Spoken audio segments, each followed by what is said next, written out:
Sejam bem-vindos. Estamos aqui para falar sobre o medo. Então, você tem medo de quê? A gente bolou essa perguntinha aí para instigar um pouco aí as pessoas a pensarem sobre medo. E eu começo falando para vocês, antes da gente começar dizendo o que é medo, como funciona a dinâmica do medo, eu vou falar para vocês que é normal ter medo e não é normal não ter medo.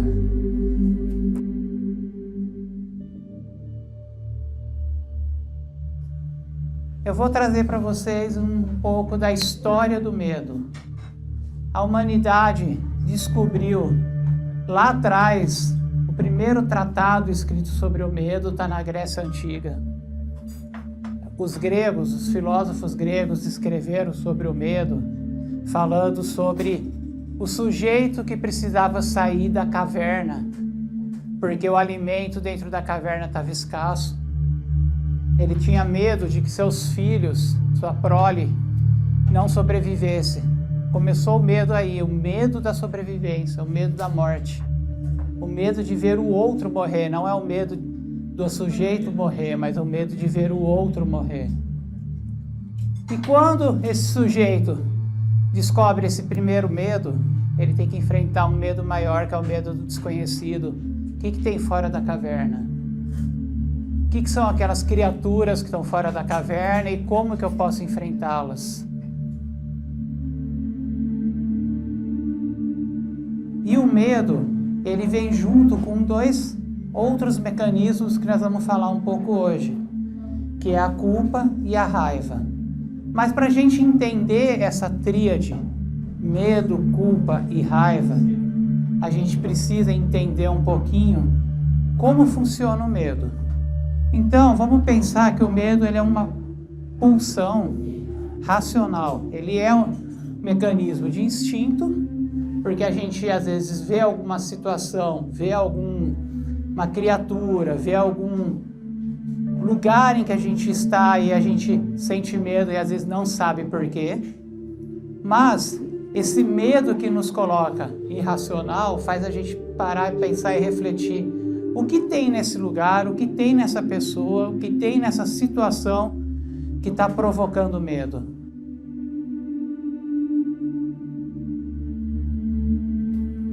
E o ser humano tem um mecanismo que a gente fala que é um mecanismo pulsional ligado à morte, ao instinto de morte, que faz a gente sempre pensar na coisa pior que pode acontecer e nunca na coisa melhor. Um adolescente, quando vai fazer uma prova ou um vestibular, a primeira coisa que ele pensa é que ele pode ir mal e repetir. Ele não pensa que ele vai tirar uma nota máxima, ou uma nota suficiente para passar. O medo é esse lugar da coisa ruim. O que é a coisa ruim? É eu não saber o que vai acontecer. Eu não sei o que o outro vai fazer, a reação do outro. Eu não sei a situação. Eu combino uma viagem, eu não sei se vai chover, se vai fazer sol. E a gente não sabe o que vai acontecer, então a gente antecipa o que poderia acontecer. E se? Essa é a grande frase, né? E se? Como que a gente lida com o medo? O que a gente faz quando a gente está com medo? Primeiro, vamos pensar qual é o mecanismo automático do medo. O medo, ele pode paralisar, ele pode fazer com que a gente desista de realizar alguma situação, ele pode colocar a gente a fugir daquele lugar de ameaça. Então a gente vê como que o medo, às vezes de coisas pequenas, às vezes de coisas grandes, mas ele tem esse primeiro mecanismo que é paralisar. O segundo mecanismo do medo é aquele que coloca a gente para duvidar, questionar o que está acontecendo. E aí vai vir um mecanismo chamado culpa. O que é a culpa?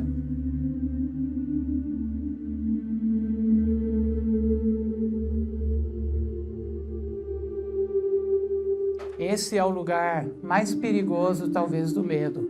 Quando o medo é o medo do sujeito em torno dele mesmo. é quando o medo se passa a ser de si mesmo. Mas vamos pensar um pouquinho, uma pessoa que tem medo, o que ela pode fazer? Como que ela pode sair desse lugar inseguro? A gente sabe que a pessoa pode procurar terapia, pode procurar um psicólogo, um psicanalista, para ajudá-lo a entender de onde vem o medo. Pode procurar ajudas aí de outras maneiras, mas sempre o foco é descobrir o que provoca o medo. E às vezes a gente não sabe de onde veio esse medo, porque a gente não lembra, muitas vezes, qual é a situação que aconteceu. Medo de prova. Alguém alguma vez na vida falou alguma coisa, se você não passar na prova, pronto, o medo já está instaurado, né? Porque o medo, ele vem de um lugar, e aí eu vou trazer uma frase do psicanalista Jacques Lacan, onde ele vai dizer que o medo é a frustração do desejo.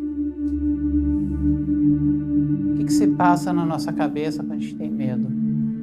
Quando a gente tem medo de alguma coisa, medo de barata, medo de cair, de avião, não importa qual o medo, quando a gente tem um medo, o primeiro lugar que nos sustenta no medo, qual que é? É o medo do desconhecido, o medo de não saber o que aquilo pode fazer com a gente. Qual que é o segundo lugar do medo? É o medo de estar lá. Então a gente tem o medo do outro e o medo de vivenciar aquela experiência.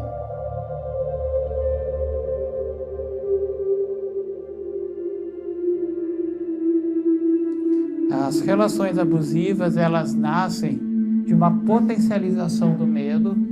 O sujeito usa o medo como um mecanismo de controle, mas esse lugar do medo de mecanismo de controle, e a gente vai entender agora que existem dois mecanismos de controle. Esse mecanismo que é o mecanismo do poder, mas do poder enquanto o sujeito que foi colocado nesse lugar de poder, e aí usa o medo para criar esse poder, é o medo da morte, é o medo da perda. Esse sujeito que está agredindo o outro, ele não está agredindo porque ele tem raiva do outro, ele está agredindo porque ele tem medo de perder o outro. Esse é o lugar mais, talvez, perigoso do medo, quando o medo passa a ser o medo da perda. Quem não tem medo não é normal. Então vamos pensar, quem tem medo é normal? Sim. Quem tem angústia é normal? Sim. Quem tem dor é normal? Sim. Quem está sofrendo por alguma situação que desagradou, que não permitiu o desejo ser executado, é normal? Sim.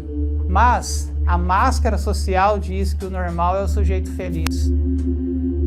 Agora você precisa falar também um número. Vamos falar de 11 a 20...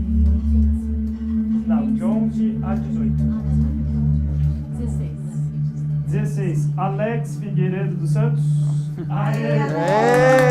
Você vai ganhar agora todas as resinas criadas pela Jéssica, tá bom? Então vou entregar para você.